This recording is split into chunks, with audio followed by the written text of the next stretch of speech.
This is Big Man Tyrone, and you're about to watch the MtG Cabal cast with your hosts, Woad, Thirsty, and Reptar. Sub to us on all your podcast networks at MtG Cabal Cast and YouTube. All right, guys, welcome to the newest episode of the Cabal Cast. It's a big one. This is our 1-year anniversary. Before we get started, I do want to say thanks to everyone that's listened with us, watched what's happened, seen us grow, etc., etc. Feel free to follow us on Patreon, Twitter, etc. We do have some giveaways that we're going to be doing, and today's topic is actually in the theme of rewarding the community that tries to love us. Answering questions that were posed to us on Twitter when we asked, in our Discord, and a bunch of other places. And I will be completely honest, I've been too busy with wedding planning to know what any of these questions are. So I'm going to be completely blindsided and possibly fly off the cuff when some of them involve Wizards of the Coast, who continually makes poor decisions. Anyways, let's take it away. All right. So we'll start with the most basic. How did you get into Magic? Oh boy. So in 1995, I was an awkward 10-year-old, recently diagnosed with mental illness, which is why I run the charity events I do, and had no way to really connect with other people. So I found this really nerdy card game, Magic, at a comic book shop that I frequented, and was taught how to play by some people there, and that started, and it's been going ever since. Nice. I started a little later. I think Prophecy was the first set of packs I bought, either that or Nemesis. So we're talking same calendar year. Bad sets to start on. And I found out about the game because the town I moved to in 3rd grade, one of the students, his father was asked to return back to Japan to continue working, but when they came back, some of his friends had been playing Magic in Japan, and for whatever reason, there was a disconnect at that point in time in set releases by either a couple of weeks or a couple of months, specifically for that set. So he was tasked with buying, quote, a couple of packs of the newest set. So I bought one, too. Yeah. And from there, a lot of our other friends were the second or the third of 3 whose older siblings played. So when they saw a few of the packs come back, they said, oh, here are our cards from Revised through Ice Age, because everybody quit in Ice Age. That's how the story goes. So we inherited those collections, me and a couple of my friends from their older siblings.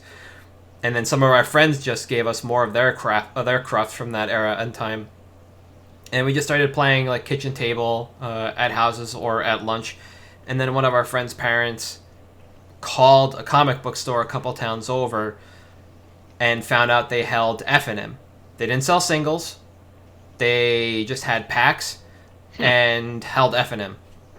And that was that. So somewhere around 8th grade, so maybe 14, 15, I got into Magic, and it was a pretty quick succession of events. It was maybe from the summer prior to that grade to the winter before I started playing F&M.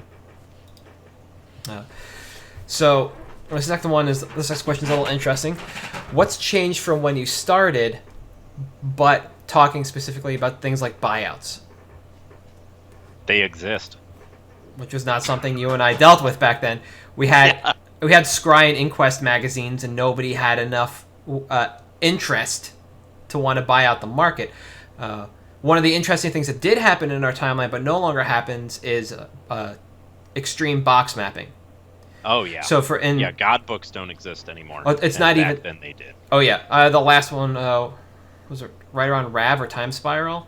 It was the last God book to leak. But Odyssey was mapped 100% of the way through. So on a fresh box, you could buy the top left pack, and you would know exactly where in the collation you were. So savvy people would actually go through and buy all the packs that had Call of the Herd and I think Urza's Rage, thus screwing over everybody who wanted to draft that set in preparation for events.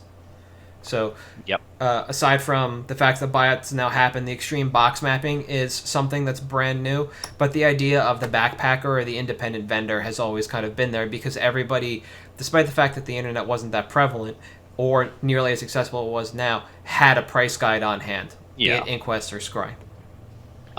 Also, something that changed a little bit, I guess, is it used to be, when you wanted to place orders, if your store didn't have singles, there were a few stores in Scry and Inquest. I remember the Gathering Ground being one of them, Power 9 being one of the others. You could call, and they had like a hot list of cards for sale.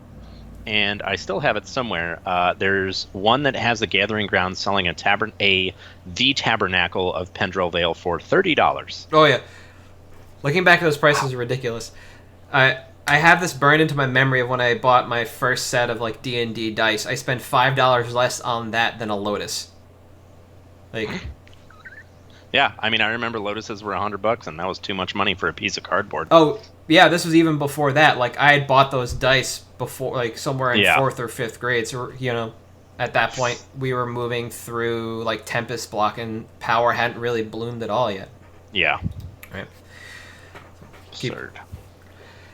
In more detail,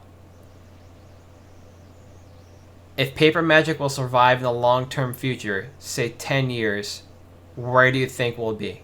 Do you think it will be split like we are now? Do you think we'll go back to all paper? Or do you just think it'll be a kitchen table game? Do I have to take the stance that it survives?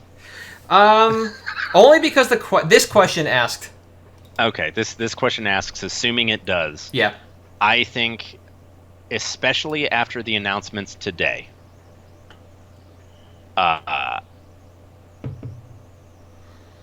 Paper Magic will be gone at that point. You even at the kitchen table level, you think? I think kitchen table is where it will exist, actually. So it'll be gone from competitive. It'll be gone from the GPs. I don't think vending is going to be as much of a thing. I think TCG Player still exists, obviously. But I think they go the way of, like, Hearthstone, basically. There's no reason not to. It's so much cheaper. I mean, obviously, you have to be able to get your format to support a 64-person LAN without crashing. Sure. But, yeah, I don't think there's any way that it survives outside of kitchen table. That's the only way it does. All right. I think that's fair. I have similar feelings, but different.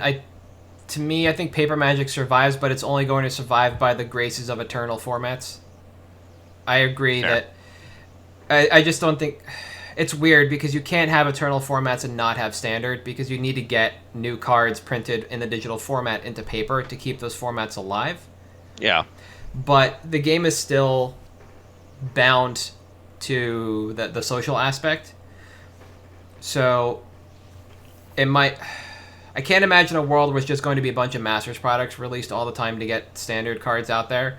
But I do believe that anything surrounding Standard will be primarily on Arena. And basically box buying will be left to people who want to gamble or need cards for older formats that don't want to pay secondary market prices. Yep. At that point, you can just go into the tin model like Konami does and just reprint everything into the ground for Standard, because nobody cares about those cards anyway. Every now and then you have that card that spikes to somewhere close to 100, every 2 to 3 years, like clockwork. And that is your pressure point in terms of price, but I don't think Standard survives too much longer. In the next 3 to 5 years, we'll see a change.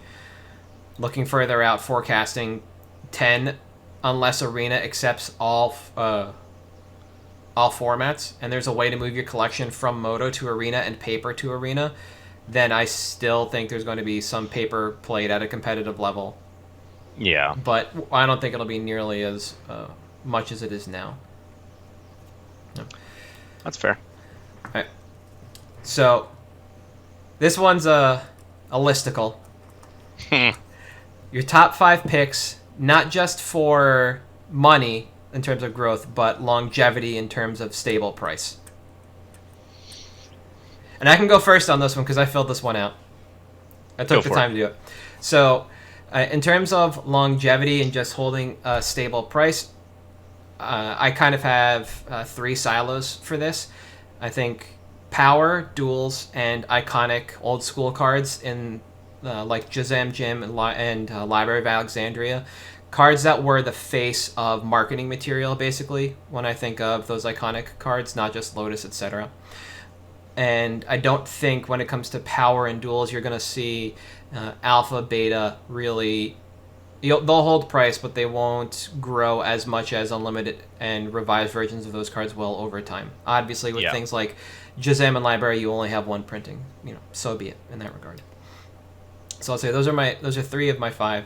Then the other 2 I have that I think are going to go up over time is going to be Wrath of God. Any art for Wrath, because it's a premium removal spell and it's also iconic, and Birds of Paradise.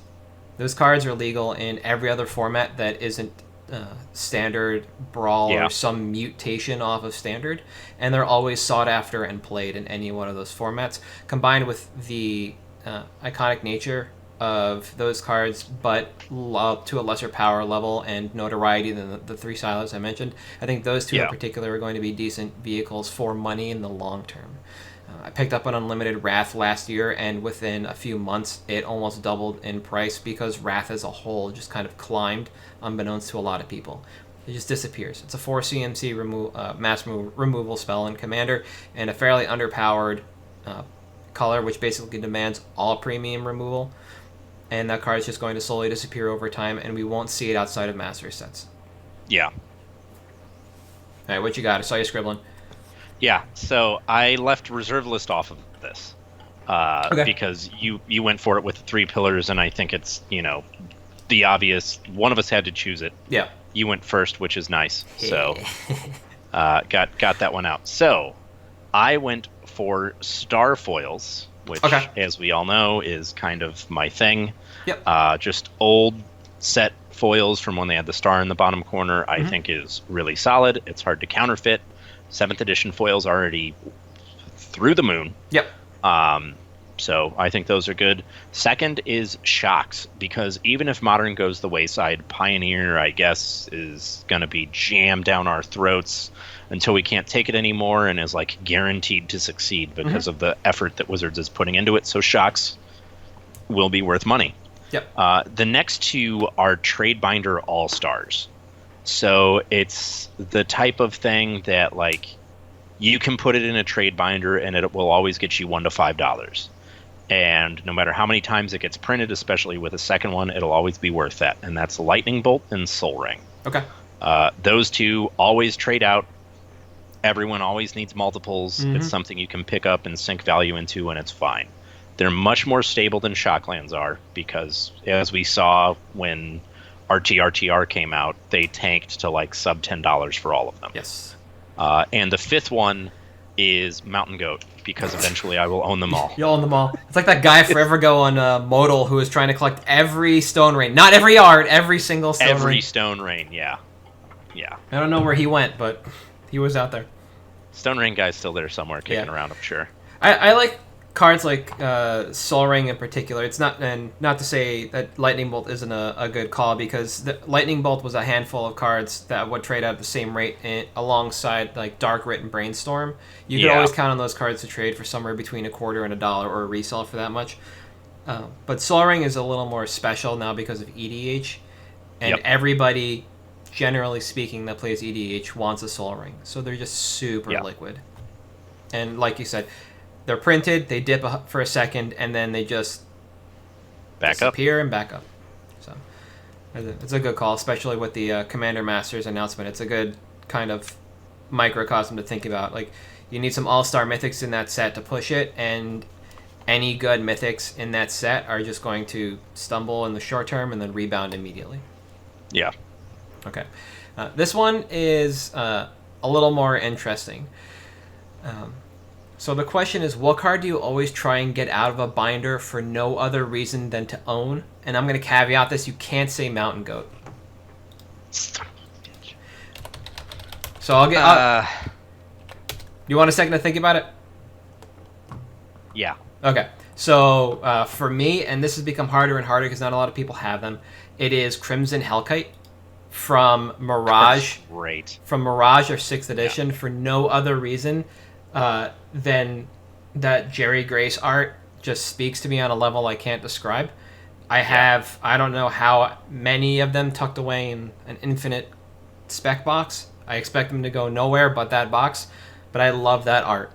And the original Lord of Atlantis by Melissa Benson. Yeah. Like, Shivan Dragon art is cool, and that's iconic. I'm just more of a fan of the Lord of Atlantis. That's fair. So I'm actually going to go Starfoil on this one. Okay. Specifically for bid. The FNM promo for bid, I will get every single one I can. Okay. I love that card. It's so gorgeous. And it was one of, that uses the Exodus art, correct? Yes, it uses the Exodus art. It was great in the Ophidian list back in the day. That and Ice Age Necro are the two for me, because Cocoa Pebbles was my first, PTQ grind deck. Yep. And the Necro art with that hand is just so iconic to me. So those are the two that I'll always be like, yeah, we're going to even this trade up. I'll take it. Yep. No, it's interesting. I feel like everybody has one of those secret squirrel cards where they see it and they got to have it regardless. Yeah. Right, so we're going to jump around a little bit. Specific predictions for 6 months, a year, and 2 years. And this is fairly open-ended, so it's not just about the state of the game in terms of organized play, but it could be prices as well. All right, so 6 months. Tom Brady announces his retirement, if I'm lucky. 6 months, we're going to have the spring set released. We will find out one way or another if the Pioneer experiment is being abandoned. Mm-hmm. 1 year, we're done with competitive support for Legacy. Okay. We're not doing it anymore. It's dead. Put a fork in it. 2 years, we've bought a third company to get involved with our digital marketing. Or digital media. So, they bought Tug or whatever today before they partnered with a Perfect World for a Magic MMO that they announced that's never coming out. Yep. And in 2 years, we'll have a third to fifth somewhere in their company making some product that's never going to see the light of day. From what I've heard, Tug is meant for D&D. It's not going to be a Magic property. But that might not be... you look at the way Blizzard does things, and people are always on unnamed Blizzard project and then get pulled around to other things, so who knows? Yeah. They start one place and then move to another. So, for me, in the next 6 months, any major team events we're going to see, Standard will not be a format. It will be replaced by Pioneer. So you think Pioneer... Modern. Legacy Modern? Yes. Really? Yes. Okay. See, I think it's drop Legacy, add Pioneer, and then you get 3 Pro Tour formats. But fair, yeah. Yeah, I don't want to spoil anything, but there's more coming that speaks to a little bit what I think is going to happen with Legacy as a whole besides this team thing. So I believe within a year we will see that Modern will continue to live on as it does. The FNMs that were Modern will stay Modern. We will still have a number of Modern Magic Fests, and it might just not receive the same amount of attention that it does at the Star City Open style level. Yeah. I believe, and I jumbled this up, Legacy is retired as a GP format. I think that's already happened. I think that's a 0 day. Magic Fest format. I believe that was a 0 day announcement. And then this last one, I think it's 6 months. I don't think it's a year. It might be a year. But we'll see Star City having more Legacy mains in a calendar year. And I'm not talking like, we're going to half Standard and give that to Legacy. Maybe 1 to 3 more Legacy Opens. We will see. Yeah. But that might also include team opens, because right now nobody's scheduled anything for teams. Yeah, that's true. So that could be where Legacy crops up. It might not be pure Legacy opens. It might just be the Legacy seat at a team event. Yeah. So that is my kind of jumbled timeline. That's fair. Yeah, and I think that, it's similar to before when Wizards basically said, forget Legacy, we're done here. Mm-hmm. And Star City kind of picked up that slack.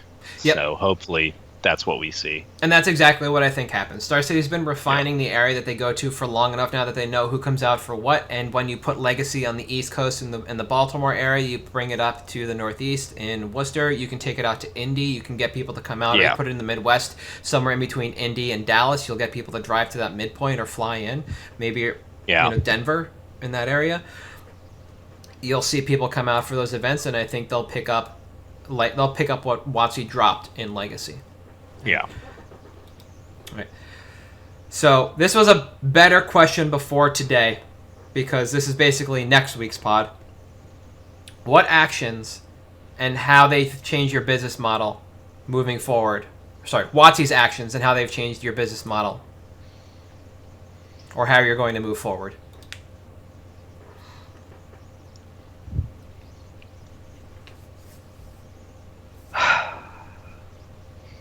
So, WotC's head is so far up its ass. It's digesting 2 meals ahead of time at this point. Yeah. It is ridiculous what's going on over there. This like commander announcement today, here's like 5 more products that we can jam up to someone and just try to get everybody to buy this. And like the financial landscape is changing. We talked about it a little before we started recording, that there's a lot of people who are typically pretty optimistic that like at the GP level, Phoenix only had 558 people for a Modern event, which is their flagship format. Everybody loves Modern. It's the most popular thing in the world, and nobody's playing it. Pioneer is, who knows what's going on with that, and Standard is terrible. So all said, how this has changed my business model is not very much. You and I are also in different areas in business than a lot of other people, because we don't own our own shop and we're not backpackers. We have the luxury of owning our own stock and churning it as needed, either through the companies we work for or directly through our contacts. Yeah. And that does make things a little bit better. I will say, from the like LGS perspective, at least the stores around here, a lot of them have just started to have to shift away from like a large stockpile of Standard and Modern to like a generally good supply of it, but they need to have a ton of like parallel lives, because their casual players are their bread and butter. And I think that the more Wizards or Hasbro or whoever tries to emphasize these like constant, here's another product, here's another product, here's another product, it just gets more and more oriented towards the casual player, because the casual player doesn't experience wallet fatigue the same way that a lot of other people do, because they only buy the things they want and the rest doesn't matter. The other thing that a lot of people don't figure in is the invisible cost of playing FNMs and events. A casual EDH player is, generally speaking, not paying for either of those. Yeah, they're paying for snacks if they go to their LGS, because they want to, hang out and be there and support the people that are around them, giving them a place to play, which, like, good. Yeah, absolutely, you should. I approve and appreciate that. But you have to keep in mind that, like, if you play FNM every week, that's $5 to $10 a week. That's $20 to $40 more for casual product. Yes. And that does add up. So from the dollars and cents perspective, all of these seemingly terrible ideas, which are terrible, make sense for Wizards to make. And yes, I contradicted myself there. That's fine. That's fine. For me, again, it's not much, because like I said, you and I are in a different position than a lot of other people. We're not individual companies. We work for other companies, and we have the ability to churn our own stock as we see fit. Yeah. Over the last couple of weeks, the only thing this has really done for me that's changed my model is I've now had to comb through all of my one rows from RTR forward to pull out my Pioneer specs and set everything aside, and then Wild Slash for $3. To be fair, it traded for more when it was in Standard. It was like true. a $6 common or uncommon, whatever it was, and then pull out, like, go through all the bulk commons and stuff I had lying around for anything that was useful, and then set it aside. I don't think this is going to change anything for me in the calendar year 2020 in regards to any of the companies that I generally work for. What it might mean is that when we go out to events, we prepare for it more as a Magic Fest and less a Grand Prix, meaning that we will be there more to support the casual player who's coming in to play EDH sides. Yeah. We we were discussing stock for Columbus, and since it will be the first GP with Pioneer sides, we shifted stock. Yeah. So that we can bring that stuff. So I think that changes thing. That's basically the change for me. I do have feelers out locally because I know there are a couple players who have just kind of aged out of the game. You know, they're married, they're looking to carry on with their lives, that are getting out of their legacy and modern stuff. It just happens to be the quote unquote right time. And I also know there are going to be players that are going to look into for Pioneer staples once that format actually takes off locally. We have one store that just does standard and sealed. That might become Pioneer and sealed. And then we have another store that mainly does modern and sealed. And they might look to do a test bed of Pioneer. So I might be able to move some of my stuff locally. But that model is the same as anybody else who's been playing the game for the last 6-7 years. At least, yeah. Yeah, and didn't move any of the bulk. I'll tell you, though, sitting on 44 Deathrite Shamans for as long as I did. Smart. Good choice, yeah. Head tap meme. I don't know when I'm going to get out of my digs, though. I'm waiting for that to go up. Oh, digs? Yeah, I mean, I grabbed a few foils. I'd stockpiled those for a while because, Frontier, Pioneer 1.0. Oh, yeah, absolutely. Yeah. That card, I think that might have been the other thing that changes. I now have to manage risk a little more, knowing that Dig Through Time is now off the ban list. It flash popped on CK for like 2 days, and I didn't have the time to like count my stock and actually sell any. And then it dropped back down to $1.50, and now I'm just playing the waiting game of, do I want to be greedy and wait for it to go back up after it isn't banned, or get hoisted again and be sitting on a bunch of digs? But I did take the out on Abrupt Decay and Deathrite Shamans, so I'm good there. It's just whether or not I want to make money or more money. I think the Greed Monster is going to get the better of me for the next couple of weeks while we look at this. All right. What have you learned since starting the pod? Oh, man. Content creation is hard and deserves to be rewarded. There are plenty of weeks, and I know there's plenty of people, you can follow them on Twitter, any content creator will tell you, like, there's weeks where you just don't want to do it, you're over it, you've had enough, but you don't, you suck it up, you go through with it, and you make the content. And I think that not just in Magic, but in general, there's a lot of people out there that get a bad rap that really are just, like, working as hard as they can to try to produce content for like 15 people or whatever the case may be, because they love doing it, and sometimes it sucks, but they love doing it and they don't want to not.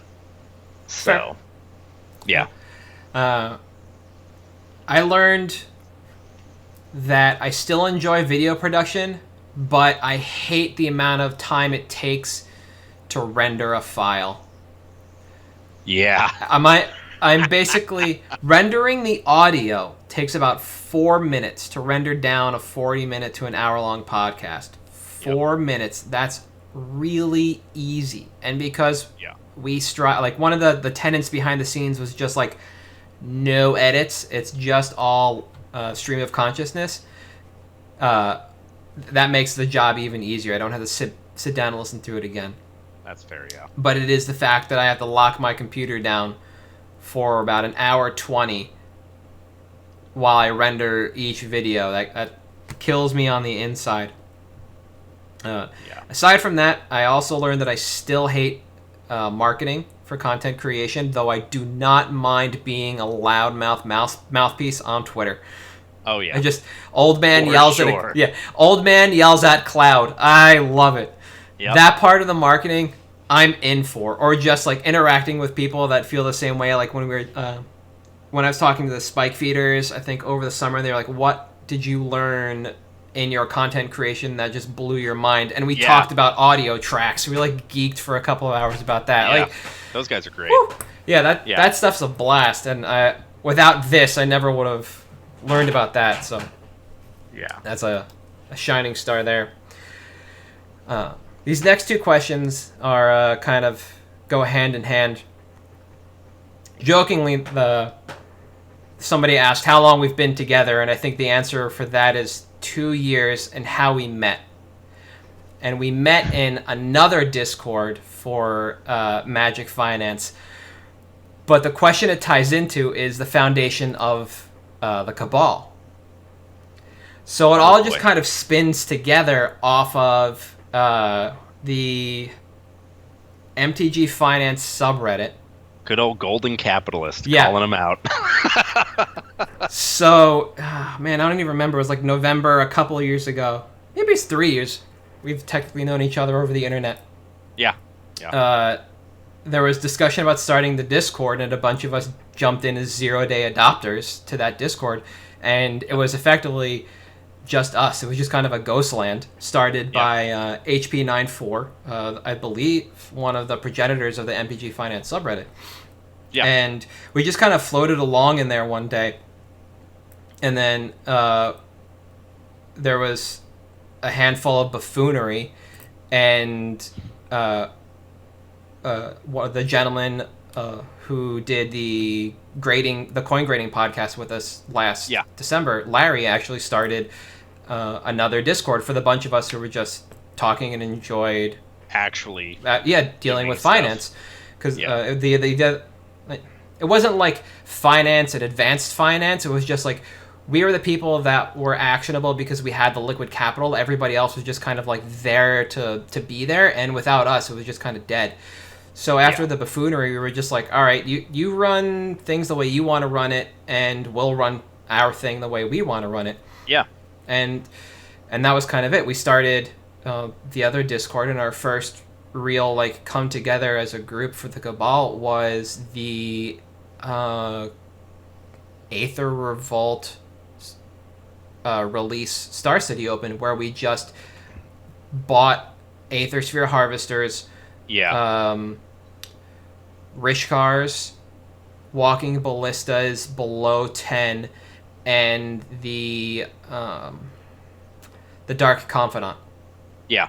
Like Glint Sleeve. Yeah, Glint Sleeve Siphoner, and we basically competed against a number of other people, and starting in the US and moving over to Japan, just wiped the internet out that night and the next morning. And after that, we like a bunch of us were sitting on these. We talked about outs. We talked about seriously just, all right, well, what if instead of doing this all individually, we just did this through one centralized location? And that kind of spun it off. And that's at that point was when we like started, more or less like pooling our funds, did like a pseudo IPO, and now we do like group buys. We have a guy that runs our inventory on CardSphere, which is still a great platform. Yes. Absolutely. You can find us at MTG Underground on there, and that's year after we're up like 20% over our initial investment. So decent year over year. You just gotta keep with the model. Oh yeah, and it works out. It's just become like people being people, and like, and that's it. Like we yell at each other. I get yelled at a lot. It's a good time in there. It is. All right, this last one is, it's a thinker. So, how many years does one need to be working in quote-unquote magic before you really get a good idea of how to pick cards and the market? This is so variable. Oh, some people pick it up right away. Some people will be in this industry for 20 years and never understand it. Mm-hmm. It helps if you've got a mind for... I'm terrible at math, but I'm decent at this, I guess. So it's not even numbers. No, there's no concrete answer, really. It's a really good question because, like you said, you can attack this from a number of ways. If you're the kind of person that enjoys the theory behind day trading, there are a ton of margins that you can make just swinging cards on the day-to-day and moving them between platforms. Not a lot of people allow you to drop ship. I know there are a handful of large vendors that do, but moving them from one vendor to another, either through buy lists or because they offer a seller's platform, definitely can net you margins. Or moving from a vendor straight to Facebook and then just essentially drop shipping from there is something you can do. But I think the one thing that stands to reason is that no matter how you're doing this, it requires a lot of attention and a lot of babysitting your specs and understanding why they're worthwhile. And I think that's the difference between somebody who's going to be in it for 20 years and not get it, and somebody who's going to be in it for 20 years and still make money. Why, oh, why? Yeah. I don't make the greatest standard picks, and I think that's one of the things I've learned along the way. Same. Standard is very hard for me to predict because my mind just doesn't work that way. I'm better off with older formats where there are more established archetypes, and I can look at a list of 300 things, discount half of them because they're bullshit commons, and then look at a distilled list and say, all right, this is probably going to show up here, and I want to move in. The expansion explosion, Niv Mizzet calls were pretty good. Those were. And then I've just everything else has been kind of lucking into there are no bad specs. There's just long holds, in essence. And that's what my Deathrite Shamans became, Abrupt Decays, and the Dig Through Times. I could have gotten out earlier and made money, but I wanted to sit on them because I thought that they would accrue more value over time. And then Deathrite got hoisted almost immediately after I had a bunch, so I just started buying them from modern players here for nothing and sat on them. And then they got banned again. Then they freed him. And I think you touched on something good there with saying there's no bad specs. They just become long-term holds because generally, this game is so cyclical and financed that eventually it'll hit. And I think that's part of, what you're seeing with, like, Deathrite. Card was bulk. Nobody wanted it after the Legacy ban. And then all of a sudden, even if it's not that good, FOMO happened, and it was worth a ton of money. So it's just like absolutely incredible to see that happen. And it does, go to prove that like there are no bad specs. Hold it, don't panic, and eventually you'll be able to make a margin on it. Absolutely. And picking your market and understanding it is probably the greatest thing you can do. And that doesn't take a lot of time. That just takes, in terms of, I need to spend 6 months to a year to really understand my market and begin moving. No. If you can get started much earlier than that, as long as you are spending the time every day to keep up with things and read up on what's going on, use the data in front of you, and be open to the fact that things like Commander versus will swing Commander cards, that... I keep calling it game night, the command zone stuff. Will swing cards, and pay attention to that kind of stuff. Like, once you basically have distilled down the information you need, you can then start functioning like somebody who's been in this for years. And then from there it's just variable.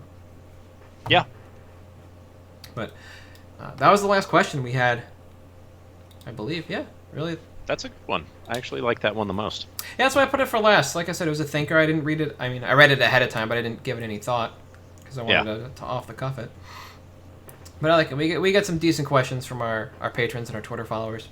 Yeah, for sure. But so this will be it for the cast before we head into picks for this week. Next week, we need to figure out exactly what we want to talk about still because of the delay that we've had. There's been a lot to go on.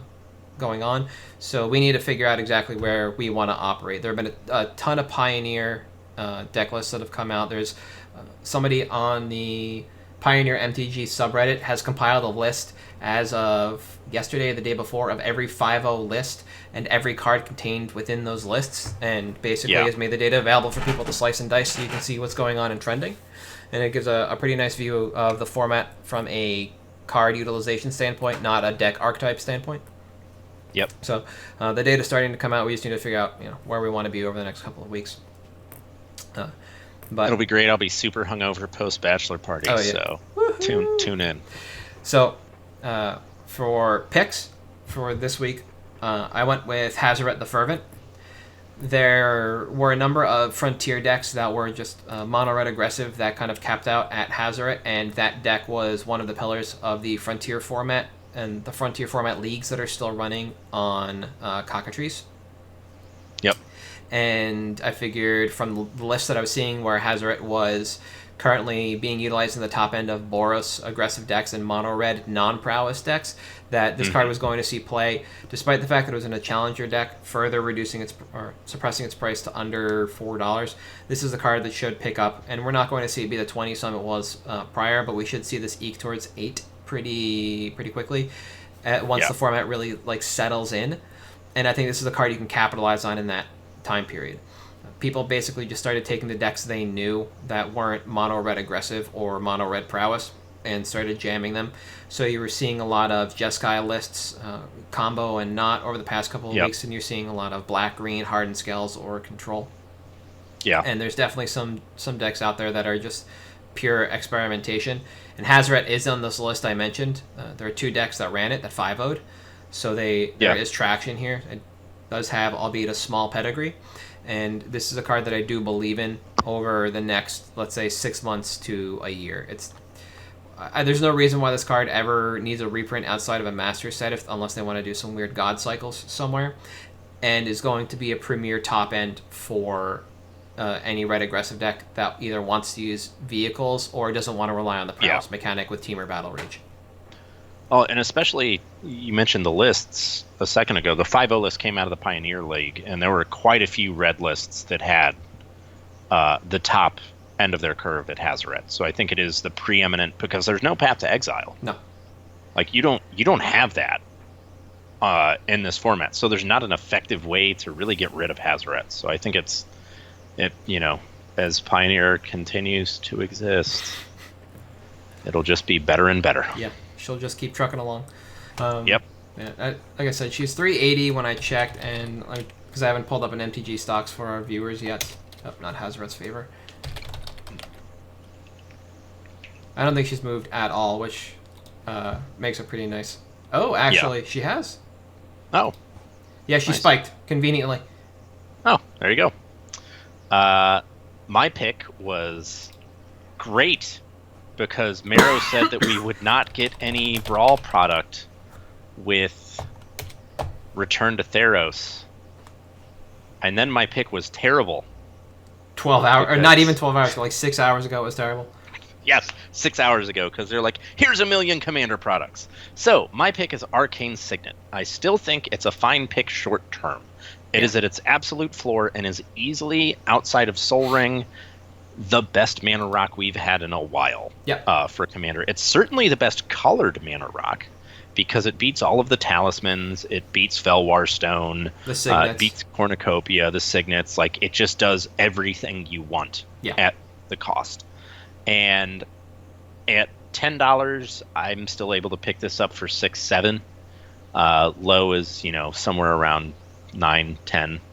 I think it's fine short term, because it's another card that, unless and I don't think it will be the case that we're going to start seeing this as the new Sol Ring, where it's in every single Commander product. I don't think that happens with this, but I think it's very, very good for EDH, because it's another one of those things that is going to be in every single deck. You have 36 Commander decks. Every single one of those 36 decks needs Arcane Signet or something like that. Yeah. And I think that that's what you're going to see. And that's, to me, what makes it a good pick, even if it does see a reprint. Yeah. It was obviously way better prior to the reprint, but it is what it is. Yeah. We talked about this before, Cast, because there's 2 ways you can view this. You can view this as a card where you can buy in now at the 9 and change it currently is, and sit on it and wait for people to just pick it up from you at cost, or maybe a little more, because this should be like Sol Ring, where it'll dip and then come back. The problem is that right now it's just limited based on the Brawl deck population, which it looks like we're not getting a second wave of immediately. Yeah. Thanks to everything else that's coming out. Or you can try and pick these up at Vilas prices or close to it, and then sit on it for a longer term and see what actually happens in Q4 once these products get released and more of the decks come out. If Arcane Signet is in all of those decks, then the population is going to increase overall. But if nobody's going to buy these, knowing that you will get, there is an expected population increase coming in the future because they've announced all these Commander products, then population might just stay stagnant. Thus, that's a stagnant demand, so supply just either stagnates or increases as people just stop caring about them. So you could pick these up cheaper just naturally over time. Yeah. And it's kind of hard to figure out where people are going to fall on this because the frenzy over Brawl decks just kind of ended today. Where, Yeah. like I said, people are realizing that we're really not going to get a second wave, so whatever's out there is out there, and if you don't have your copies, that's it. But how many people care about this card, we're not sure. Chromatic Lantern is in 18% of the decks submitted recently on EDHREX, and Arcane Signet is in 2%. And those are wildly different cards, albeit slightly similar. Chromatic Lantern is better overall for 3 and larger CMC commanders, allowing you to tap whatever you need to basically cast anything in your deck, whereas Arcane Signet is just a super signet. Yeah. And it's good, but not great. So it sits in this space that had to be created for it, and it's a card that you can either figure out if you believe in it now, then getting in sooner rather than later to flip is in a couple of weeks or a couple of months is going to be better than waiting for these to just stagnate and try and buy in when they're cheaper and then move later when this inevitably increases, a la Sol Ring. Yeah. And I like the pick overall. I'm just... Yeah. I like it. I think it's good. It's definitely worse now. But I do think that this is, similar to Sol Ring, it's never going to be below $5 I can't for the imagine, rest of no. time. Yeah. I just don't see that happening. The only decks you might not want this in that you want Sol Ring in are monocolored. Even there, it's still decent. I think the only question Yeah, is because I still think it's fine. I'm going to look this up quick because I'm nigh 100%. There is one type of commander deck you don't want this in. Colorless. That is it. Yep. Yeah. Yeah. That's it. But besides that, it's fine. Yeah. Agreed. It's just you have to figure out what you want to do with this card and where you see it going. Like I was saying, I like the pick. I'm the kind of person that would wait a little while and see what's going on with Arcane Signet. Oh, but only because as today, compared to when we put these out in Discord, we now have that major announcement. I get to do this. Prior to that, if somebody said, this is a card you need to look into for the reasons listed, and this is our projection, and I moved on it, I wouldn't be unhappy. Yeah. I would just be not as happy as waiting a couple of weeks to see if these dry up and either picking them up at the same price or a lower price and then moving them further down the line. So, like I said, good pick. Just as an individual, as an individual who wants a spec on it, pick what you want to do with this. But I do agree. Get in. Yep. But with that is going to be it for this week, and we're going to try and suss out what we're going to do for next week with everything we've seen about Pioneer. Who knows? Maybe we'll even talk about the fact that Star City switched their invitational from Standard and Modern to Pioneer and Modern. Maybe that'll be our topic next week. Maybe we'll have a banned list. Who knows? Oh, yeah, an emergency ban, which for some reason they just won't get off their asses on. Yeah. But that's neither here nor there. To bring things to a close, you can find us online. I am at Haldian Reptar. You are... At Thirsty Sizzler. We are at MtG Cabalcast on Twitter. We are still running the Uma Box promo for our patrons. When we reach 100, we'll be raffling that off. And over the next couple of weeks, we'll actually be talking about our giveaway structure for next year. We're trying to crunch the numbers and get our adding machines for that. But we will let you know as soon as possible, though I think it might be collector's edition based. So we'll see. Yeah. We shall see. But thanks, guys. Appreciate you tuning in. We'll see you next week. See ya.